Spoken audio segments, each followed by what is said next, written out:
Late at night in Atlantic City, a werewolf suddenly breaks into a jewelry store and calmly steals a ruby necklace right in front of the surveillance camera. This wakes up the guard, who jumps to his feet to catch it, but he never expects to come face to face with a legendary werewolf. As soon as it runs outside, it realizes it is surrounded. With no way out, the werewolf takes a desperate leap onto a police car and speeds away. Two policemen immediately give chase, but the creature climbs onto the rooftop of a building, leaving them helpless. Next, the werewolf rushes to the top of a mountain to hide. It stares at the ruby necklace and lets out a chilling howl right beside the circus. The next morning, Mystery Inc. heads to Atlantic City for some fun. Since this is the city with the most casinos after Las Vegas, Daphne is thrilled because the gang will spend a whole week enjoying themselves here. While Shaggy goes absolutely crazy when he spots the rock star Wolford, the one he secretly adores every night, also in town. Meanwhile, Fred shows more interest in the Bronuzi Circus, although everyone else looks bored. Since Fred is the driver, they have no choice but to follow him. When the gang arrives at the gates of the Bronuzi Circus and finds it closed, Shaggy immediately suggests going to see Wolford instead, but Fred insists that there must be another way in. Even though they are technically trespassing, they believe that being a little curious won't cause any harm. As a result, Scooby-Doo and Shaggy stumble into a frightening dark figure, which makes them scream and bolt, but before they can look ahead, they crash straight into the rest of the gang. To their surprise, the shadowy figure turns out to be the circus owner Marius. Before he can question what they are doing there, he hushes them and explains that lately there are rumors about a werewolf. The very mention of the word werewolf terrifies Scooby-Doo and Shaggy so much that they want to run away as far as possible, but the two accidentally bump into a baboon's cage. Taking advantage of the moment, they perform a few silly moves as they discover that the baboon keeps imitating them. Yet what they fear the most is already behind them, the werewolf itself. At first, Scooby-Doo and Shaggy think it is just the circus owner, but when the beast reveals its true face, they scream and dash off. None of them expects that the creature will chase the entire gang, forcing them to split up. Scooby-Doo, Shaggy, and Velma form a group, and under Velma's lead, the three begin searching for clues about the werewolf. While Velma is busy scanning the surroundings, Scooby-Doo and Shaggy spot a familiar dark figure. Realizing it is the werewolf, they once again run in panic until they collide with the others. To their horror, the monster has already blocked their path. Marius tries to chase it off with garlic. Forgetting that it only works on vampires, he nearly puts himself in danger, but Velma appears just in time and uses the stage lights to drive the werewolf out of the circus. Marius gratefully thanks Mystery Inc. for helping him, but what Velma truly wants is an answer about what is really happening here. Marius quickly leads the gang into his office and begins to explain. I inherited this circus from my uncle last year and I modernized it to fit the times.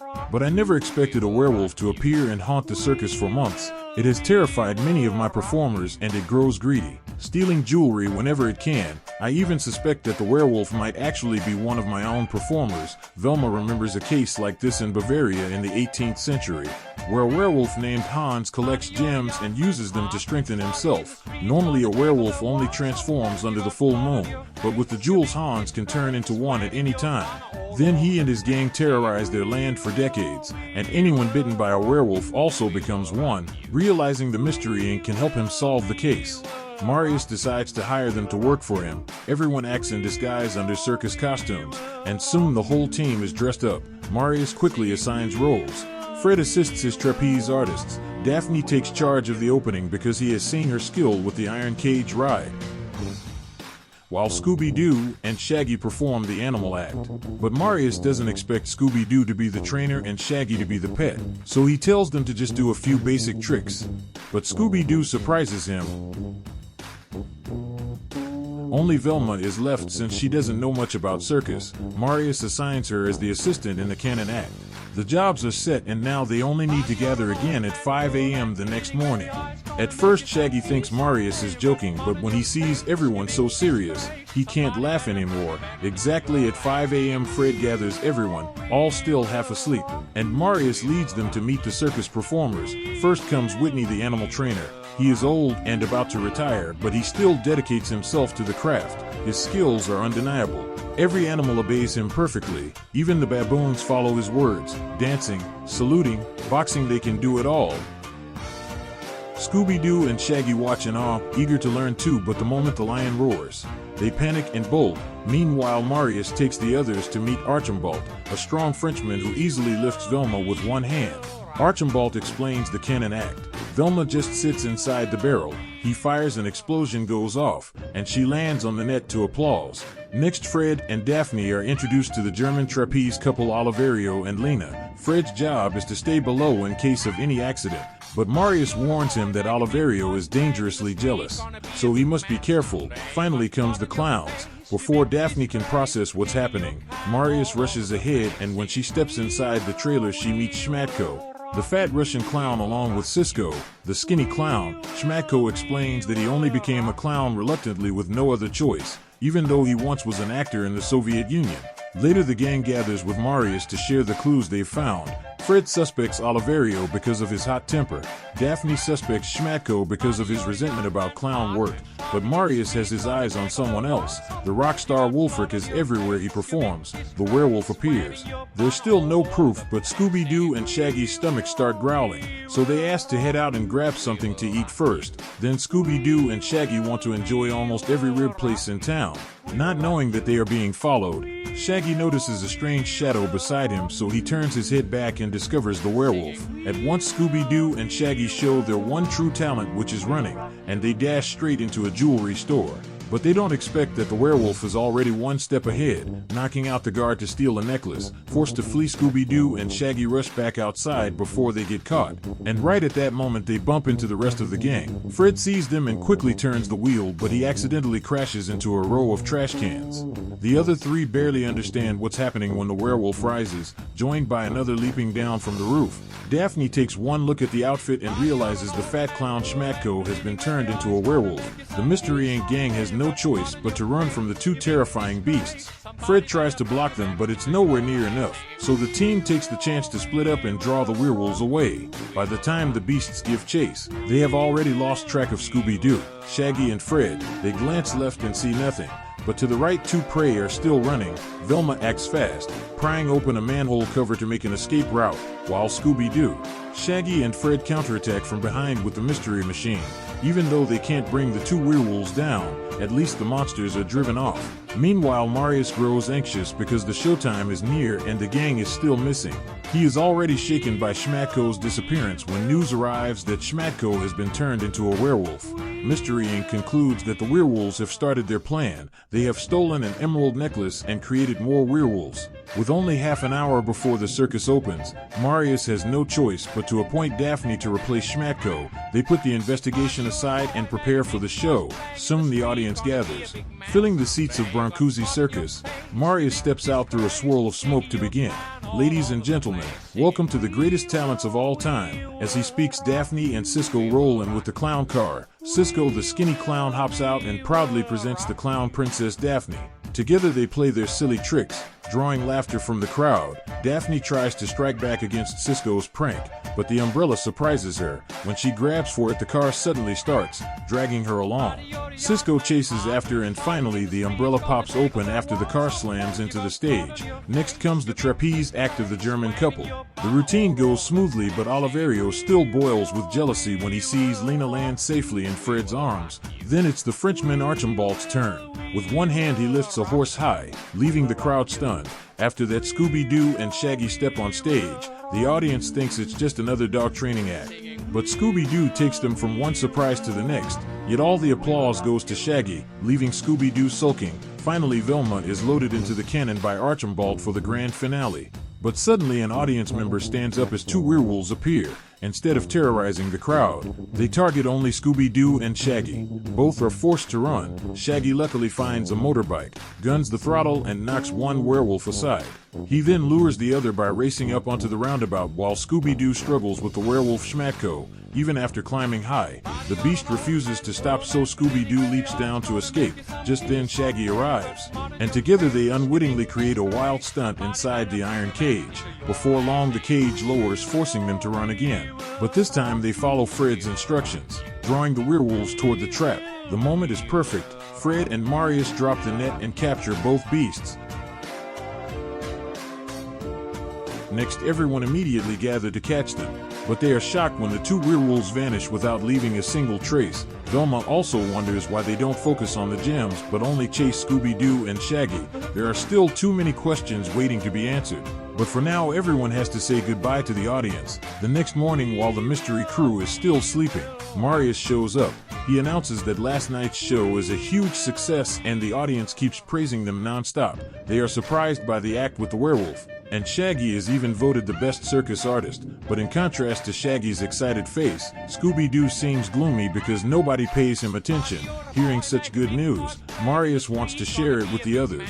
As soon as he leaves, Archibald comes in to announce that they sold a lot of tickets. He wants to prepare breakfast for everyone, so he searches for the kitchen car key but accidentally drops a book about werewolves. That makes Velma suspicious of Marius since he once claimed he didn't know much about them. Even worse, inside the book some gems are circled, the very ones needed for the transformation ritual. This forces the mystery crew to turn their attention to the circus owner. Meanwhile, Scooby-Doo and Shaggy head out to eat and fill their stomachs. The owner happens to be reading a newspaper about the talented circus artist from last night and realizes it is Shaggy. He greets him warmly, forgetting about Scooby-Doo's presence. Soon the girls surround Shaggy, making him forget his best friend. At the same time, the others confront Marius. "We saw this book in your office." But he insists it isn't his since the door is unlocked and anyone can enter. Just then Marius also has to welcome Mr. Phil, the manager of Rockstar Wolford. On the other hand, Shaggy is resting on the beach.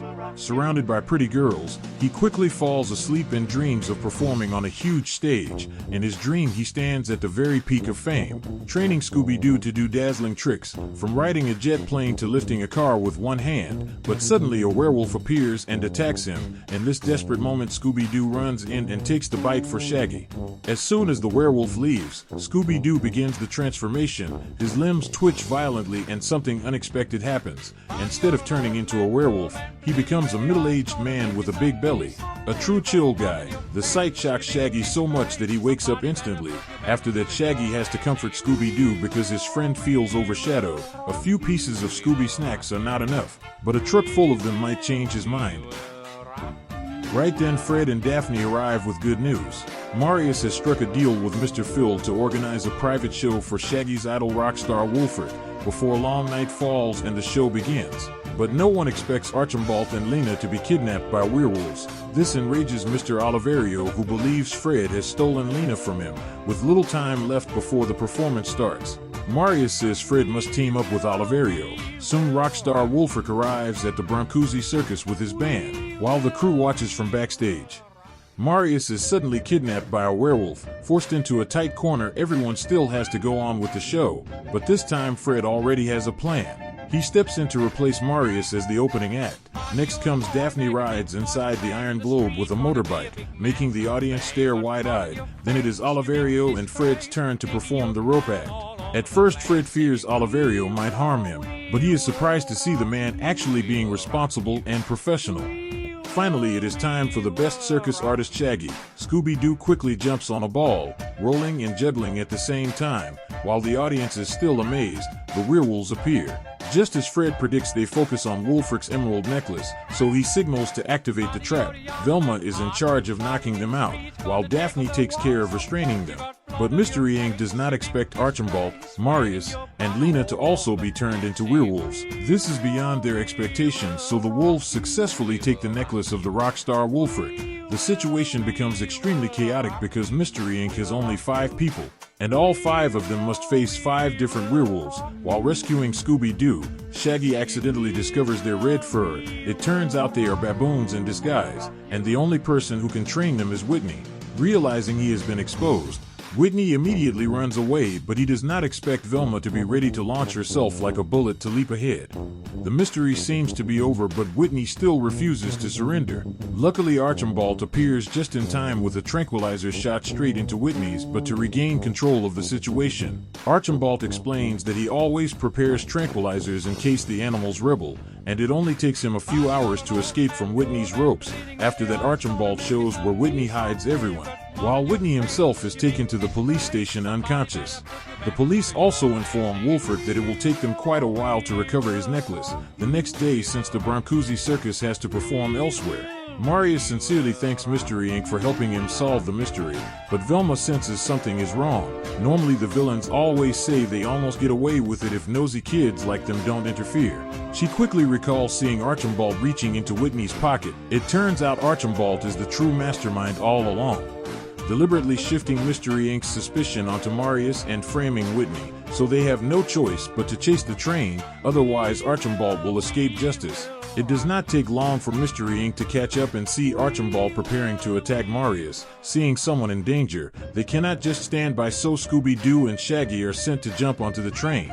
Although they don't want to, the mission is entrusted to them and they have no choice but to follow through.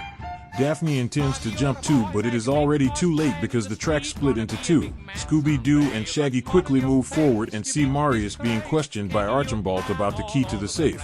Meanwhile, the rest of the group try to tell the driver to stop the train, but he misunderstands their shouts and thinks they are just waving hello in a friendly way. On the other hand, Scooby-Doo and Shaggy successfully sneak inside, but with just the two of them they cannot fight Archibald head-on. So they seek help from the animals. With a grand and passionate speech, Scooby-Doo manages to win them over. His words are simply woof woof woof woof woof woof, and the animals nod in agreement. At the same time, Archibald opens Marius's safe, but he does not expect Scooby-Doo and Shaggy to return with an army of animals ready to fight. The baboons quickly rush forward, allowing Shaggy to snatch the bag of money. But Scooby-Doo and Shaggy do not expect Archibald to break free so easily and chase after them. With no other option, the two run up to the roof of the train. They try to dash forward while dodging the branches ahead, while Archibald fearlessly uses his muscular chest to smash right through them. But running endlessly is not a good plan, so Shaggy comes up with an idea. The two of them drop down into the gap between the train cars. As soon as Archibald leans his face down to look, Shaggy quickly jabs tranquilizer needles straight into his nose, defeating the enemy without breaking a sweat. Soon after, the police arrive to escort Archibald to prison. Marius is shocked to realize that his circus has not won, but two hidden wolves trying to steal from him. Archibald still manages to wake up long enough to shout the legendary line whenever Mystery Inc. foils a villain. And I would have gotten away with it too if it weren't for you meddling kids. As thanks for retrieving the necklace, Rockstar Wolford gives them 6 premium seats to watch his performance.